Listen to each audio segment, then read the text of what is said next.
Dia 24. Transformado pela verdade. As pessoas precisam mais que de pão para a sua vida, elas precisam se alimentar de cada palavra proveniente de Deus. Mateus 4:4.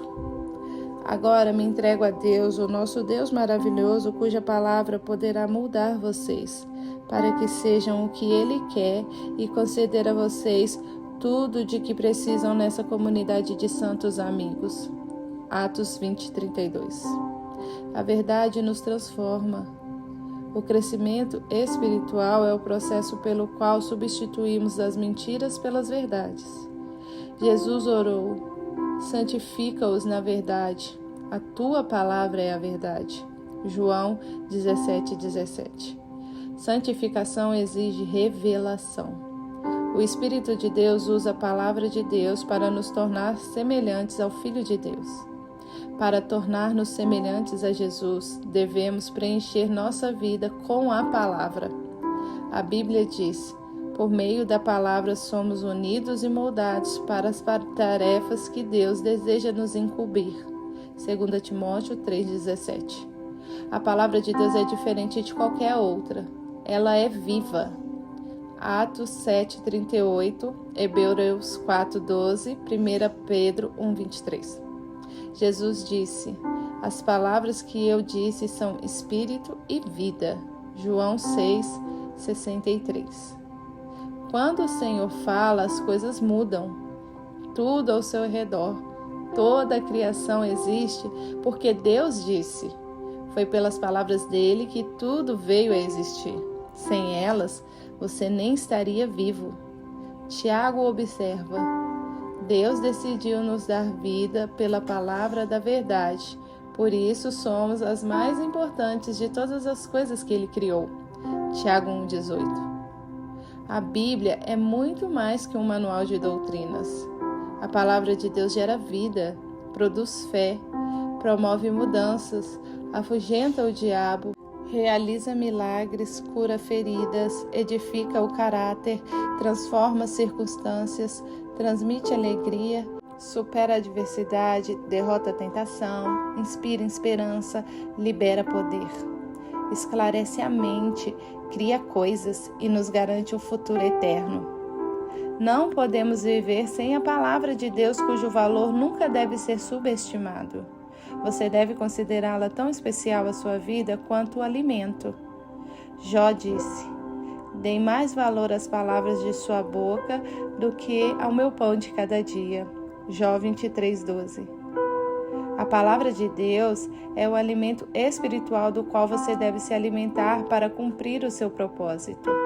A Bíblia é chamada de mel, pão, alimento sólido e leite.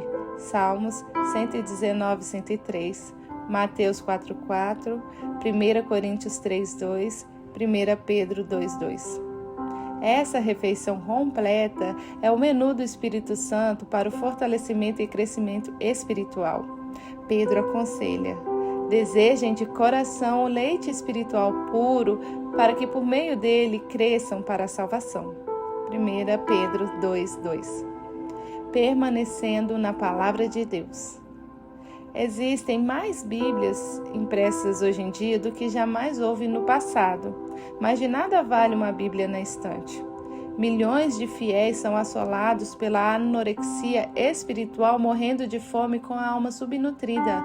Para se tornar um saudável discípulo de Jesus, alimentar-se da palavra de Deus deve ser a sua primeira prioridade. Jesus chama isso de permanecer.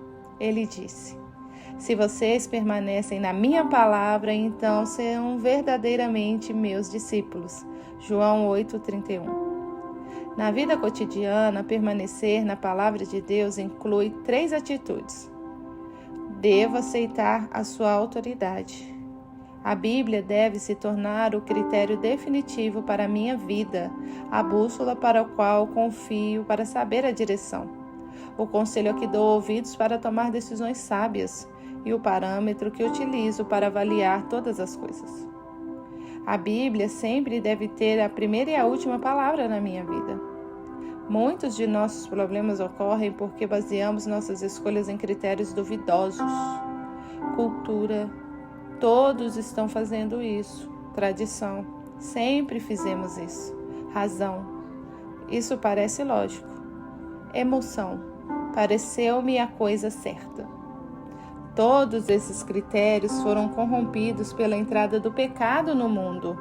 O que precisamos é de um critério perfeito, que jamais nos aponte a direção errada. Somente a palavra de Deus supre essa necessidade. Salomão lembra: cada palavra de Deus é comprovadamente pura. Provérbios 35. E Paulo explica que tudo nas Escrituras é palavra de Deus. Tudo nela é útil para ensinar e ajudar as pessoas e para corrigi-las e mostrar-lhes como viver, segundo Timóteo 3,16. Nos primeiros anos de seu ministério, Billy Graham atravessou um período em que lutava com dúvidas sobre a veracidade e a autoridade da Bíblia. Numa noite enluarada, ele caiu de joelhos e disse a Deus que, apesar das passagens confusas que não compreendia, daquele momento em diante, depositaria a confiança total na Bíblia como a única autoridade para a sua vida e o seu ministério. Daquele dia em diante, a vida de Billy Graham foi abençoada com extraordinário poder e eficácia. A decisão mais importante que você pode tomar hoje é estabelecer o que exercitar a autoridade máxima sobre a sua vida. Decida que, independentemente da cultura, tradição, razão ou emoção, você escolhe a Bíblia como autoridade definitiva para a sua vida. Estabeleça que, antes de tomar qualquer decisão, você perguntará: o que a Bíblia diz a esse respeito? Determine que, quando Deus lhe mandar fazer alguma coisa, você confiará em sua palavra e seguirá em frente. Quer a ordem faça sentido para você, quer não, independentemente da sua vontade. Adote a declaração de Paulo com a sua afirmação pessoal de fé. Creio em tudo que concorda com a lei que está escrito nos profetas. Atos 24:14. Devo assimilar a sua verdade. Não basta acreditar na Bíblia. Devemos impregnar nossa mente de seus ensinamentos, de forma que o Espírito Santo possa nos transformar com a verdade. Existem 5 maneiras de fazer isso: receber, ler, pesquisar, memorizar e refletir sobre ela. Primeira, você recebe a palavra de Deus quando a ouve e a aceita sem reservas. A parábola do semeador ilustra como nossa receptividade determina se a palavra de Deus irá ou não criar raízes em nossa vida e dar frutos. Jesus identifica 3 atitudes de rejeição: mente fechada, à beira do caminho; mente superficial, solo pedregoso; e mente distraída, entre os espinhos. Em seguida adverte: considerem atentamente como vocês estão ouvindo. Lucas 8:18. Toda vez que sentir que não está aprendendo nada com o sermão ou com o seu professor de Bíblia, você deve examinar a sua atitude, especialmente em relação ao orgulho. Deus pode falar até mesmo através do professor mais enfadonho, se você for humilde e receptivo.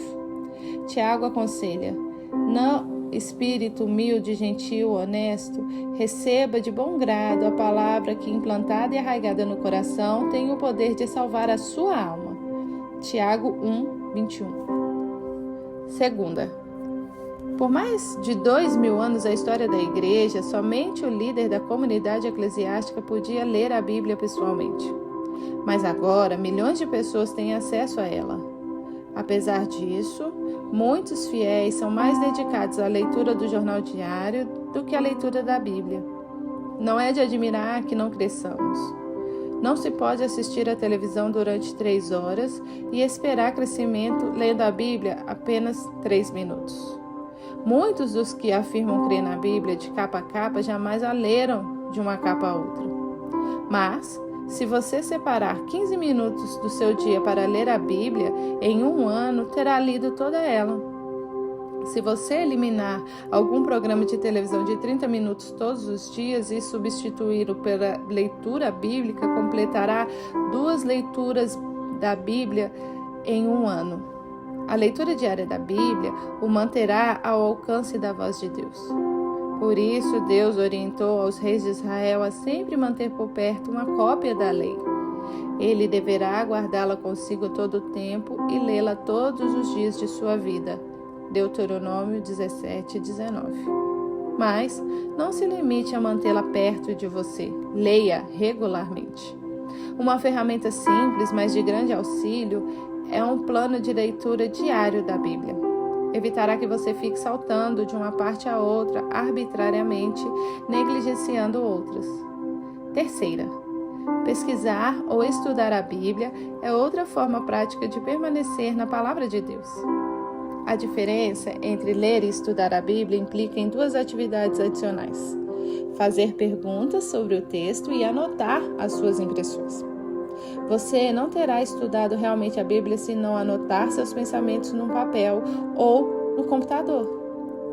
O espaço não me permite explicar os diferentes métodos de estudo bíblico, mas existem diversos livros que podem ser de grande utilidade nessa tarefa, incluindo um de minha autoria, publicado há algum tempo. O segredo de um bom estudo bíblico consiste simplesmente em aprender a fazer as perguntas certas. Métodos diferentes usam perguntas diferentes. Você descobrirá muito mais se parar e fizer perguntas simples como quem, o que, quando, onde, por quê, como. A Bíblia diz: verdadeiramente, as pessoas felizes são as que cuidadosamente estudam a perfeita lei de Deus, a qual as torna livres e continuam a estudá-la. Elas não esquecem o que ouviram, antes obedecem ao ensinamento de Deus. Todos os que fazem isso serão felizes. Tiago 1:25. Quarta, memorizar a palavra de Deus. A sua capacidade de memorizar é uma dádiva concebida por Deus. Você pode achar que tem memória fraca, mas a verdade é que memorizou milhões de ideias, verdades, fatos e imagens. O comum é que você se lembre do que é importante para você. Se a palavra de Deus é importante para você, você usará o seu tempo para memorizá-la. Existem enormes benefícios na memorização de versículos bíblicos. Eles o ajudam a resistir à tentação, tomar decisões sábias, reduzir o estresse, ganhar confiança, dar bons conselhos e compartilhar sua fé com outros. Salmos 119:11, 49, 50, 105. Provérbios 22:18. Jeremias 15:16. 1 Pedro 3:15. A memória é como um músculo. Quanto mais exercita, mais forte ela se torna, e memorizar as Escrituras ficará cada vez mais fácil. Comece selecionando alguns dos versículos bíblicos transcritos neste livro que falaram ao seu coração, escrevendo-os em um pequeno cartão que possa levar sempre com você. Releia o trecho em voz alta durante o dia. Você pode memorizar as Escrituras em qualquer lugar. Enquanto estiver trabalhando, fazendo exercícios físicos, dirigindo, esperando algo ou na hora de dormir. Os 3 elementos essenciais para a memorização das Escrituras são repassar, repassar e repassar. A Bíblia diz: lembre-se do que Cristo ensinou e que suas palavras enriqueçam a vida de vocês e os tornem sábios. Colossenses 3:16. Quinta, refletir sobre a palavra de Deus. O que a Bíblia chama de meditação. Para muitos, a ideia de meditar evoca a imagem de alguém provocando um estado de consciência neutra, deixando a mente fluir. Isso é exatamente o oposto da meditação bíblica. Meditação é pensamento concentrado. É necessário o esforço verdadeiro. Você escolhe um versículo e pondera longamente a respeito dele. Como dito no capítulo 11, se você sabe se preocupar, já sabe meditar. Preocupação é o pensamento concentrado em algo negativo. A meditação tem a mesma característica, mas está voltada para a palavra de Deus, não para algum problema. Não há outro hábito tão eficaz para a transformação de sua vida e para torná-lo mais semelhante a Jesus que a reflexão diária sobre as Escrituras. À medida que utilizamos nosso tempo para contemplar a verdade de Deus, espelhando-nos realmente no exemplo de Cristo, segundo a sua imagem, nós estamos sendo transformados com glória cada vez maior. 2 Coríntios 3,18. Se você pesquisar, todas as vezes que Deus fala em meditação na Bíblia, ficarás maravilhado com os benefícios que Ele prometeu aos que dedicam um tempo para refletir na palavra durante o dia. Um dos motivos pelos quais Deus chamou Davi, homem segundo o meu coração, Atos 13:22, é que Davi tinha prazer em meditar na palavra de Deus. Ele diz: "Como amo os teus ensinamentos, medito neles o dia inteiro." Salmos 119:97. Refletir seriamente sobre a verdade de Deus é a chave para obter respostas às orações e o segredo para uma vida bem-sucedida. Josué 1:8, Salmos 1, 2 e 3, João 15:7. Devo pôr em prática os princípios das Escrituras. Podemos receber, ler, pesquisar, memorizar, refletir a palavra de Deus, mas tudo isso será inútil se falharmos em pôr em prática. Devemos nos tornar praticantes da palavra. Tiago 1:22. Esse é o passo mais difícil, porque Satanás luta contra ele com muita intensidade. Ele não se importa que você frequente estudos bíblicos, contando que não pratique nada do que aprendeu. Enganamos a nós mesmos quando presumimos que assimilamos a verdade apenas por tê-la ouvido, lido ou estudado. O fato é que, ocupado em frequentar aulas, seminários e conferências bíblicas, você pode não ter tempo de pôr em prática o que aprendeu. Ou seja, esquece-se do que aprendeu enquanto se prepara para o estudo seguinte. Sem a prática, o estudo bíblico é inútil. Jesus disse: "Portanto, quem ouve essas minhas palavras e as pratica é como um homem prudente que construiu a sua casa sobre a rocha." Mateus 7:24. Jesus também destacou que as bênçãos de Deus provêm da obediência à verdade, mas não apenas por conhecê-la. Ele diz: "Agora que vocês sabem essas coisas, felizes serão se a praticarem." João 13:17. Outra razão que nos faz evitar a aplicação pessoal da palavra de Deus é a possibilidade de que isso seja difícil, até mesmo doloroso. A verdade vai libertá-lo, mas no começo poderá fazê-lo sentir-se miserável. A palavra de Deus expõe as nossas motivações, aponta as nossas faltas, repreende o nosso pecado e espera que nos transformemos. Faz parte da natureza humana resistir a mudanças. Por isso, a prática da palavra de Deus é uma tarefa difícil. Essa é a razão de ser tão importante discutir com outras pessoas como aplicar os seus ensinos à própria vida. Não há como enfatizar suficientemente o valor de fazer parte de um grupo de estudo bíblico. Sempre aprendemos com a verdade compartilhada pelos outros e jamais aprenderíamos por conta própria. Outras pessoas vão ajudá-lo a discernir coisas que você teria deixado passar e vão ajudá-lo a praticar a verdade de Deus. A melhor maneira de se tornar um praticante da palavra é colocando no papel uma atitude resultante da leitura, do estudo ou da reflexão sobre a palavra de Deus. Desenvolva o hábito de anotar de forma precisa o que você pretende fazer. Essa atitude afetiva deverá ser pessoal, envolvendo apenas você. Prática, algo que você possa fazer e verificável, com prazo final para ser realizada. Toda aplicação deve envolver tanto o seu relacionamento com Deus ou com os outros, quanto o seu caráter. Antes de ler o próximo capítulo, passe algum tempo pensando sobre essa questão. O que Deus já lhe pediu por meio da palavra que você ainda não começou a fazer? Então escreva algumas medidas práticas que o ajudarão a executar aquilo que você identificou. Você pode, por exemplo, pedir a um amigo que não deixe você vacilar. Assim diz D.L. Moody: A Bíblia não nos foi concedida para aumentar o nosso conhecimento, mas para mudar a nossa vida. Dia 24. Pensando sobre o meu propósito de vida. Tema para reflexão. A verdade me transforma. Versículo para memorizar. João 8, 31 e 32. Se vocês permanecerem em minha palavra, serão realmente meus discípulos, e conhecerão a verdade, e a verdade os libertará. Pergunta para meditar. O que Deus já me disse em sua palavra que ainda não comecei a fazer?